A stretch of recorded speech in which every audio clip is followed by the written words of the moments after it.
नमस्कार प्रिय विद्यार्थियों। आज की वीडियो के माध्यम से हम लोग चर्चा करेंगे हिंदी साहित्य बीए 5th सेमेस्टर पेपर 1 का अध्याय संख्या 2 होगा, इकाई संख्या 2 का। चूंकि इकाई संख्या 1 में 4 अध्याय हमने चर्चा करे, अब इकाई संख्या 2 में हम लोग फिर से जो है 6 अध्याय हैं आपके, उनके बारे में चर्चा कर रहे हैं। तो अध्याय संख्या 2 के बारे में चर्चा करेंगे, यूनिट नंबर 2, ठीक है, जिसमें आपको अलंकार सिद्धांत के बारे में पढ़ना है। इससे पहले आप लोगों ने रस सिद्धांत के बारे में पढ़ा, जिसमें हमने आचार्य भरत मुनि के द्वारा प्रतिपादित रस संप्रदाय को आपको पढ़ाया और किन किन विद्वानों ने रस संप्रदाय को महत्व दिया, रस संप्रदाय को एक प्रकार से परिवर्तित किया, आगे बढ़ाया, उनके भी नाम बताए, उसकी विशेषता, महत्व, सब कुछ आपको समझाया। ठीक इसी प्रकार से हम अलंकार संप्रदाय को भी आपको बताने का प्रयास करेंगे। अलंकार संप्रदाय की अगर बात की तो भारतीय काव्य शास्त्र में अलंकार संप्रदाय एक महत्वपूर्ण स्थान रखता है। सबसे पहली बात ये जानिए, रस संप्रदाय के बाद में, रस सिद्धांत के बाद में अलंकार संप्रदाय आता है और अलंकार संप्रदाय के आचार्य हैं जिन्होंने इसका प्रतिपादन किया, इसको बताया, इसका जो उल्लेख किया सबसे पहली बार, उनका नाम है आचार्य भामा। भामा नाम के विद्वान ने अलंकार संप्रदाय का प्रतिपादन किया। अलंकार का शाब्दिक अर्थ है आभूषण, श्रृंगार या सजावट। जैसे किसी व्यक्ति के शरीर पर आभूषण उसकी सुंदरता को बढ़ाता है, जैसे कि स्त्री की सुंदरता को उसके गहने बढ़ाते हैं, ऐसे ही काव्य में अलंकार शब्द और अर्थ की शोभा को बढ़ा करके का अलंकार जो होते शब्द और अर्थ की शोभा बढ़ाते हैं। शब्दों की शोभा बढ़ाने वाले अलंकार को शब्दालंकार, अर्थ की शोभा बढ़ाने वाले अलंकार को अर्थालंकार के नाम से जाना जाता है। ठीक है, तो इसकी शोभा को बढ़ा चढ़ा करके उसे आकर्षक और प्रभावशाली बनाते हैं। जैसे रचना आप पढ़े, तरन तनुजा तट तमाल तरवर बहुछाए, जैसे आप पढ़ते हरिपद कोमल कमल से, इसमें अर्थ में वो है। ठीक है, जैसे आप देते चांद सरोसन चेहरा, बालों का रंग सुनहरा, ये सब अलंकारिक शब्दावलियों का प्रयोग है, अर्थालंकार है। शब्दालंकार जैसे आप देखेंगे, चारु चंद की चंचल किरणें खेल रही हैं जल थल में, चार चार व्यंजन वर्णों की आवृत्ति लगातार, यानी अनुप्रास अलंकार एक शब्दालंकार है। शब्दों की शोभा या शब्दों के हिसाब से चीजें होती है। संस्कृत साहित्य में जब आचार्यों ने यह सोचना शुरू किया कि कविता की आत्मा क्या है, तब भामा ने, आचार्य भामा 7वीं शताब्दी में आते हैं और उद्भट 8वीं शताब्दी में आते हैं। इन लोगों ने अलंकार को कहा कि काव्य की आत्मा अलंकार है, और इनसे पहले आचार्य भरत मुनि ने काव्य की आत्मा को रस कहा था कि काव्य की आत्मा क्या है, रस है। ठीक है, लेकिन 7वीं शताब्दी में आचार्य भामा और 8वीं शताब्दी में उद्भट नाम के विद्वानों ने अलंकार को काव्य की आत्मा के रूप में स्वीकार किया और कहा अलंकार ही काव्यम शोभते, यानी काव्य अलंकारों से ही सुशोभित होता है। काव्य में अगर अलंकारों का प्रयोग ना हो तो काव्य उतना अच्छा नहीं लगेगा जितना अच्छा काव्य को होना चाहिए। ये बातें विद्वानों ने कही, और जाहिर सी बात है, अगर एक स्त्री को बिना गहनों के खड़ा कर दिया जाए और वही बगल में दूसरी स्त्री को गहनों से सुसज्जित करके उसको बैठा दिया जाए, तो जो गहना पहनने वाली स्त्री होगी वो अच्छी लगेगी। कविता बनिता मित्र, समझ रहे हैं? कविता और जो स्त्री होती है वो अलंकारों से सुशोभित होती हैं। गहना स्त्री मतलब जो अलंकार होता है वो काव्य का गहना होता है। आभूषण माने गहना, आभूषण माने ही अलंकार होता है। अलंकरोति यते अलंकाराः, जो अलंकृत कर दे वही अलंकार है। काव्य की शोभा बढ़ाने वाले तत्वों को अलंकार कहते हैं। जो शब्द में शोभा बढ़ते हैं तो शब्दालंकार, अर्थ में शोभा बढ़ाएं तो अर्थालंकार। समझ में आ रहा है? अतः यह सिद्धांत मानता है कि कविता का मूल्य और आकर्षण मुख्यतया अलंकारों में निहित होता है।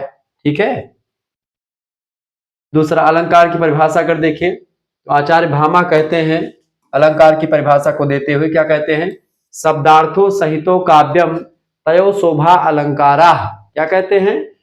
शब्दार्थो सहितो काव्यम तयो शोभा अलंकाराः, यानी शब्द और अर्थ की सुंदरता ही अलंकार होते हैं। शब्द और अर्थ की सुंदरता को कौन बढ़ाते हैं? अलंकार बढ़ाते हैं। आचार्य दंडी काव्यादर्श नाम की पुस्तक लिखते हैं, काव्य अलंकार पुस्तक आचार्य भामा लिखते हैं। आचार्य दंडी अपनी पुस्तक काव्यादर्श में कहते हैं कि काव्यस आत्मा अलंकारः। दंडी ने कहा कि कविता की आत्मा अलंकार ही है। ठीक है, तो इस तरीके से विद्वानों ने कहा। आचार्य विश्वनाथ भी काव्य में अलंकारों का प्रयोग बताते हैं। कहते हैं कि काव्यस अलंकारः शोभा, यानी अलंकार की जो शोभा होती है मतलब कि काव्य से अलंकारों मतलब काव्य में अलंकार जो होते हैं वो शोभा बढ़ाते हैं काव्य की। अलंकार काव्य की शोभा होता है। ठीक है। आचार्य विश्वनाथ ने कहा अपनी रचना साहित्य दर्पण में। आचार्य विश्वनाथ की रचना का क्या नाम है? साहित्य दर्पण उनकी रचना का नाम है। एक परिभाषा आपके द्वारा मतलब हमारे द्वारा बनाई गई आपके लिए, लिखिएगा। जब कविता के शब्द और अर्थ में अतिरिक्त सुंदरता, मधुरता और आकर्षण उत्पन्न होता है, जो पाठक या श्रोता को बांध लेता है, वही अलंकार कहा जाता है और काव्य की शोभा को भी ये बढ़ाते हैं। ठीक है, ये बात आप ध्यान रखेंगे। अलंकारों का वर्गीकरण अगर करें तो कई प्रकार के अलंकार होते हैं, मैंने आपको जैसा बताया ऊपर। एक होता है शब्द अलंकार, एक होता है अर्थ अलंकार। भारतीय काव्य शास्त्र में अलंकारों को मुख्यतः दो बड़े वर्गों में बांटा जाता है। पहला है शब्दालंकार। शब्दालंकार जहां शब्द की ध्वनि, पुनरावृत्ति यानी दोबारा कई बार एक ही शब्दों का प्रयोग करके या रूप सौंदर्य उत्पन्न होता है, वहां पर शब्दालंकार होता है। मुख्य शब्दालंकारों में जैसे कि अनुप्रास अलंकार हो गया आपका। अनुप्रास अलंकार एक ही वर्ण या ध्वनि का पुनरावृत्ति यहां पर होती है। अनुप्रास अलंकार के कई भेद होते हैं, जैसे छेका अनुप्रास, लाटा अनुप्रास, द्वितीयानुप्रास, श्रुत्यानुप्रास, ऐसे तमाम प्रकार के अनुप्रास होते हैं। बहरहाल यहाँ पर ये जान लीजिए क्या, जैसे कनक, कटक, कटाकस, इसमें का वर्णों की आवृत्ति कई बार हुई है। या जैसे काव्य में अगर आप देखें तो का वर्ण की पुनरावृत्ति से संगीतात्मकता का प्रभाव दिखता है, इसीलिए यहाँ पर अनुप्रास अलंकार है। जैसे आप रचना पढ़ते हैं, तरिणी तनुजा तट तमाल तरवर बहुछाए, तो यहाँ पर व्यंजन वर्णों की आवृत्ति खास करके ता वर्णों की आवृत्ति कई बार आई है, तो वहां पर भी अनुप्रास अलंकार होगा। जैसे चारु चंद की चंचल किरणें खेल रही है जल थल में, अनुप्रास अलंकार होगा।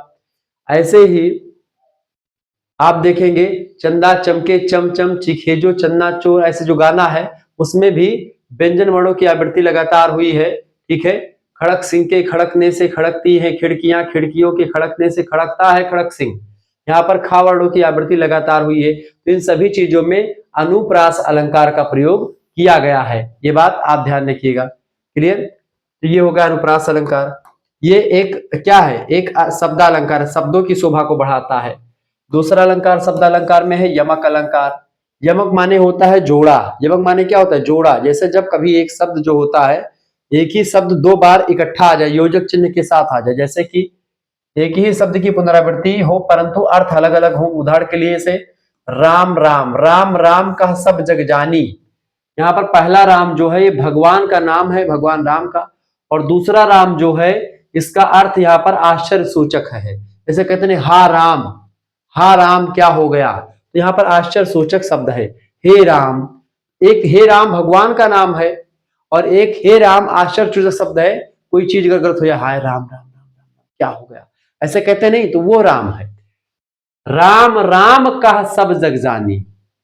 ठीक है। ऐसे अगर इसको अगर दूसरी तरीके से समझो, एक उदाहरण आपने बहुत फेमस है, सुना होगा, कनक कनक ते सौगुनी, कनक कनक ते सौगुनी मां दकता अधिकाय, या पाए बौराई जग वा खाए बौराय। कनक, एक कनक माने होता है सोना भैया, सोना माने वो सोना वाला स्लीपिंग वाला सोना नहीं, गोल्ड वाला सोना, 24 कैरेट का बढ़िया सोना। ठीक है। और एक कनक माने क्या होता है? धतूरा।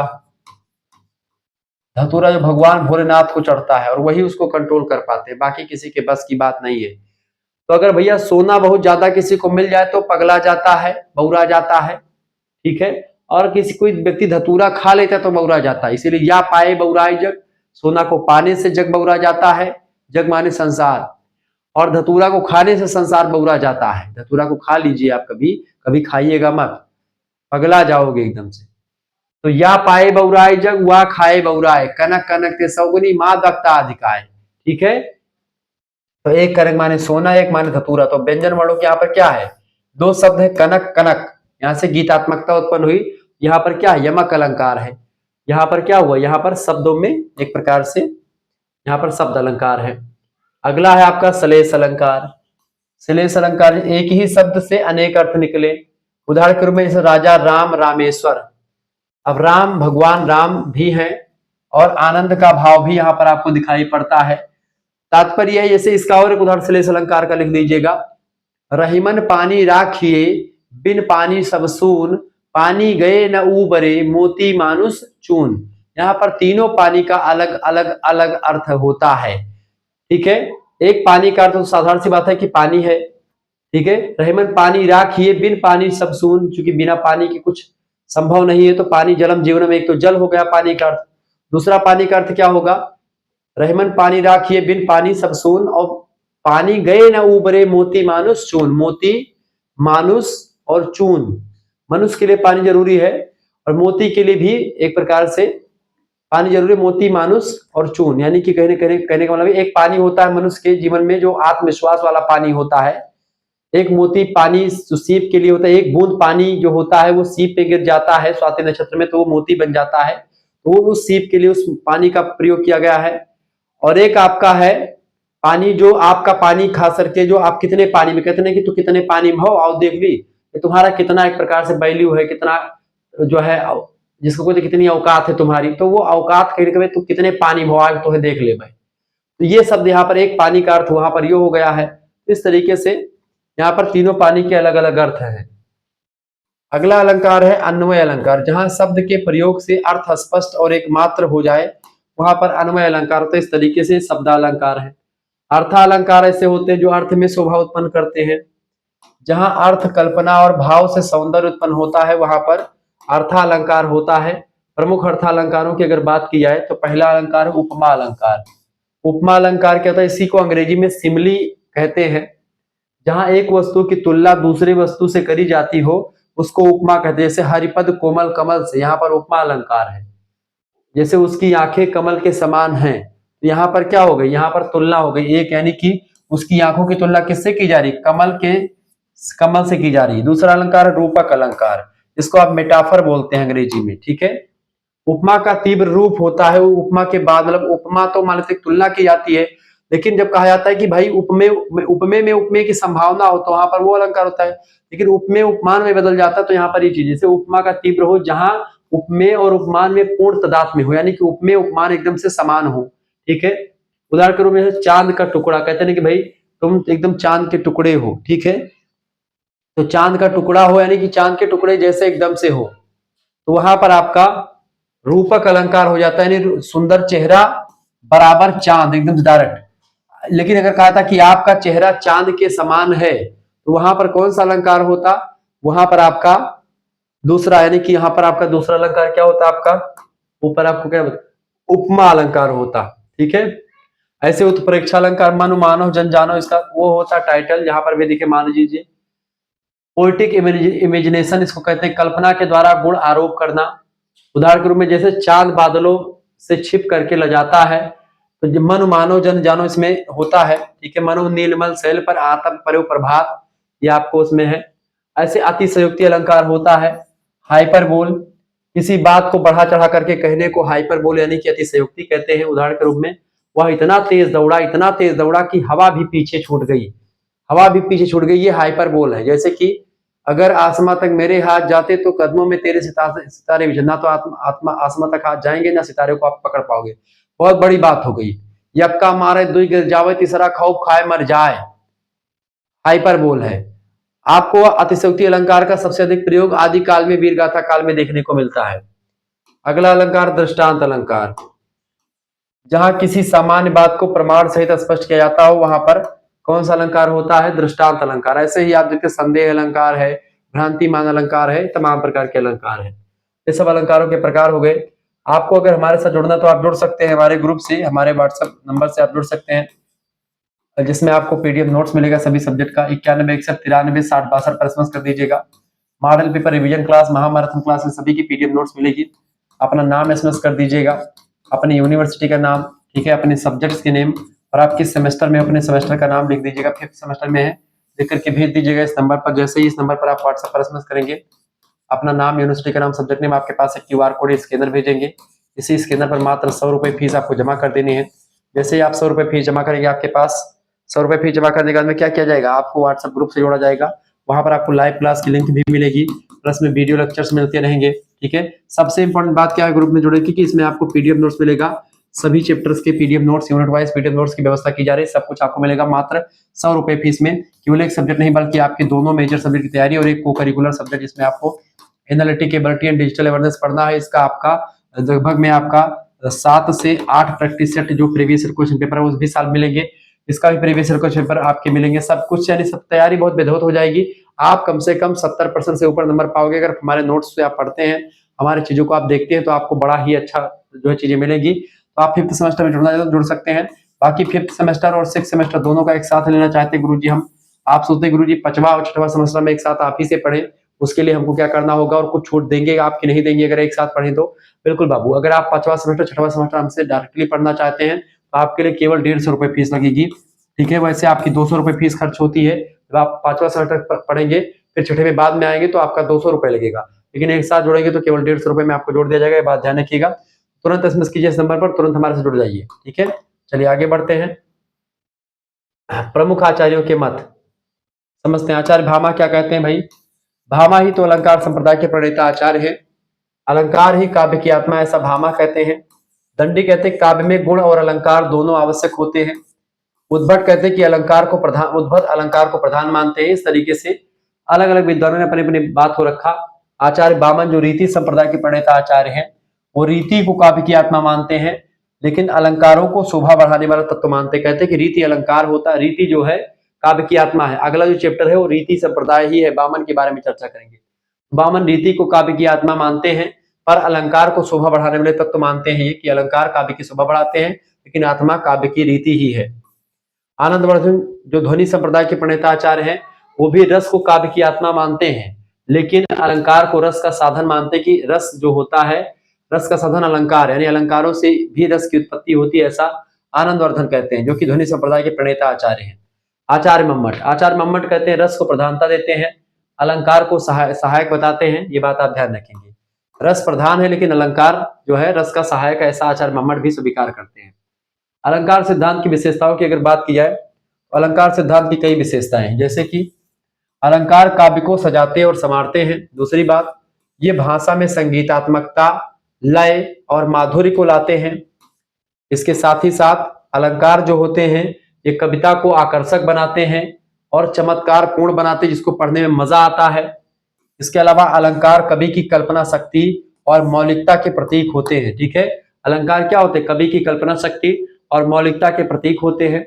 इसके साथ ही साथ पाठक के हृदय पर गहरा प्रभाव भी अलंकारों का पड़ता है, ये बात आप ध्यान रखेंगे। अलंकार सिद्धांत का महत्व ये है, पहला महत्व काव्यगत सौंदर्य। अलंकार कविता की सुंदरता को एकदम से बढ़ा देता है।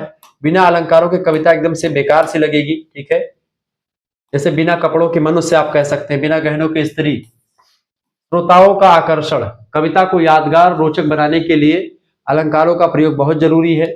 इसके साथ ही साथ भाव की अभिव्यक्ति करने के लिए, भावों को अधिक प्रभावशाली ढंग से व्यक्त करने के लिए अलंकारों का प्रयोग बहुत ही ज्यादा जरूरी हो जाता है। इसके अलावा कला का मूल्य, कविता को कला का दर्जा प्रदान करते हैं। अगर आप अलंकारिक शब्दावलियों का प्रयोग अधिक मात्रा में करते तो आपको एक जबरदस्त विद्वान का एक प्रकार से कैटेगरी प्राप्त हो सकती है। शैक्षिक दृष्टि से भी बहुत महत्वपूर्ण है। अलंकारों के माध्यम से भाषा और साहित्य का प्रशिक्षण भी होता है। इस तरीके से अलंकार सिद्धांत जो है, इसकी विशेषता, इसका महत्व बहुत जरूरी है। समालोचनात्मक दृष्टि देखिए, क्रिटिकल एनालिसिस करते हैं अगर अलंकार सिद्धांत का, कीजिए भाई। अलंकार सिद्धांत का योगदान असंदिग्ध है परंतु इसकी कुछ सीमाएं भी हैं। ठीक है, सीमाएं जैसे कि केवल अलंकार से कविता सफल नहीं हो सकती। केवल अलंकार अगर कविता सफल करता तो आचार्य केशवदास सबसे बड़े कवि होते, लेकिन आचार्य केशवदास को कठिन काव्य का प्रेत कह दिया गया क्योंकि उन्होंने इतना ज्यादा छंदों का प्रयोग, इतना ज्यादा जो है अलंकारों का प्रयोग कर दिया कि लोग उसको पढ़ने में भी कतराने लगे। रामचंद्रिका छंदों का अजायब घर कही जाती रचना, इतने छंद का प्रयोग कर दिया, अलंकारों का प्रयोग कर दिया। तो केवल अलंकार से कविता सफल नहीं हो सकती है, भाव और रस कविता के प्राण होते हैं। तो रस और भाव के साथ अलंकारों का प्रयोग अगर होता है तो बड़ी अच्छी बात है, लेकिन केवल अलंकार से कविता उतनी अच्छी नहीं दिखेगी। कविता में एक सहायक तत्व के रूप में अलंकार शामिल होता है, ये बात आप ध्यान रख सकते हैं। कभी कभी अधिक अलंकार कविता को कृत्रिम बना देते हैं, लगता है बनावटी कविता। जो भाव भंगिमाएं होती वो नहीं निकलती। कविता को लेकर के कहा, सुमित्रानंद पंत ने शायद कहा था कि वियोगी होगा पहला कवि क्या कहा, वियोगी होगा पहला कवि, आह से उपजा होगा गान, निकल कर नैनों से चुपचाप, वही होगी कविता अनजान। तो कविता ऐसे ही नहीं निकलती, कविता को बैठ करके बनाने से नहीं बनती है। कविता हृदय की जब एक प्रकार से जो चीजें होती हैं वो प्रस्फुटित होती हैं, आपके मुखार बिंदु से बाहर निकलती हैं, आपके त्वचा के माध्यम से जब आप लेखनी चलाते हैं तब वहां से निकलती है। तो कहीं ना कहीं पे आपकी भावनाएं निकलती हैं, और जब उसमें खूब अलंकार का प्रयोग हो जाता है तो वहां पर आपको अपना चातुर्य और अपना आपका पांडित्य प्रदर्शन करना कहा जा सकता है, एक कवि नहीं माना जा सकता आपको। इसके अलावा रस और भाव की गहराई के बिना अलंकार मात्र दिखावा रह जाते हैं, ये बात भी ध्यान रखिए। यानी रस और भाव की गहराई के बिना अलंकार क्या है, मात्र दिखावा रह जाते हैं। इसके अलावा अगर देखें महत्व की बात करके करें तो फिर भी काव्य को सुंदर, आकर्षक और मधुर बनाने में अलंकार की भूमिका असाधारण है। अलंकार के बिना कविता मतलब कविता अच्छी नहीं लगेगी, लेकिन अगर ये सोचे कि केवल अलंकार का प्रयोग करके ही कविता बड़ी अच्छी लगेगी तो ऐसा नहीं। कविता में अलंकार के अलावा रस, छंद, इन सभी का होना भी बहुत जरूरी, भावनाओं का होना बहुत जरूरी है। उदाहरण से व्याख्या कर देखें तो हिंदी साहित्य में अलंकारों के अनगिनत प्रयोग आपको दिखाई पड़ते हैं। जैसे कि भक्ति काल में आप देखते हैं सूरदास जी वात्सल्य सम्राट कहे जाते हैं, वात्सल्य रस के प्रणेता हैं, अलंकारों का प्रयोग करते हैं रचना में। तुलसीदास की कविताओं में, सूरदास की कविताओं में अनुप्रास अलंकार खूब मिलेगा, उपमा अलंकार, रूपक अलंकार, इन सभी अलंकारों का अद्भुत सौंदर्य आपको देखने को मिलता है। सिया राम मैं सब जग जानी, यहाँ पर यमक अलंकार है, सिया राम मैं सब जग जानी, ठीक है। यहाँ पर कौन सा अलंकार, यहाँ पर आपका यमक अलंकार है। ऐसे रीति काल में बिहारी लाल, केशवदास, इन सभी लोगों ने अलंकारों का अत्यधिक प्रयोग किया, खूब अलंकार है। बिहारी की रचनाओं में आपको अलंकार वगैरह खूब आपको दिखेंगे, ठीक है। ऐसे ही नायिका की अंगिया जैसे चांदनी की किरणें, उपमा और रूपक अलंकार दोनों आपको दिखाई पड़ता है, यहाँ पर तमाम चीजें आपको दिखेंगी। आधुनिक काल में आप देखें मैथिली शरण गुप्त और जयशंकर प्रसाद ने भी अलंकारों का खूब प्रयोग किया गहराई के साथ। जैसे कि जयशंकर प्रसाद की रचना है अरुण यह मधुमय देश हमारा, अनुप्रास अलंकार, इसमें आ और मा ध्वनि की पुनरावृत्ति हुई है, आ अरुण ये मधुमय देश हमारा, ठीक है। यहाँ पर जब आगे आप देखेंगे पढ़ेंगे, जहां जाकर अनजान क्षितिज को मिलता है एक सहारा, अरुण ये मधुमय देश हमारा, बड़ी अच्छी एक प्रकार से नाटकों में उनके जो है गायन है ये, ठीक है, ध्यान रखेंगे। बाकी जयशंकर प्रसाद कामायनी की रचना को आप देखें तब तमाम सारे आपको वहां पर मिलेंगे। निष्कर्षतः हम कह सकते हैं बाबू, क्या कह सकते हैं कि अलंकार सिद्धांत ने भारतीय काव्य शास्त्र को सौंदर्य और सज्जा का आयाम दिया है। साथ ही साथ में यह मानना कि अलंकार ही काव्य की आत्मा है आज की दृष्टि से पूर्ण सत्य नहीं है, परंतु यह अटल सत्य है कि अलंकार काव्य की शोभा बढ़ाते हैं और बढ़ाते रहेंगे, इसमें कोई दो राय नहीं है। रस और भाव बिना काव्य अधूरा है, लेकिन अलंकार काव्य को आकर्षक बना करके उसमें चमत्कार उत्पन्न करते हैं। यानी रस और जो छंद होते हैं या भाव होते हैं उसके बिना काव्य तो नहीं हो सकता, लेकिन अगर अलंकार को हटा देंगे तो कविता एकदम से नीरस लगेगी, कविता में कोई मजा नहीं रह जाएगा, कविता चमत्कारिक नहीं रहेगी। अतः कहा जा सकता है, क्या कहा जा सकता है बाबू, कि रस जो होता है काव्य की आत्मा है और अलंकार उसका श्रृंगार है।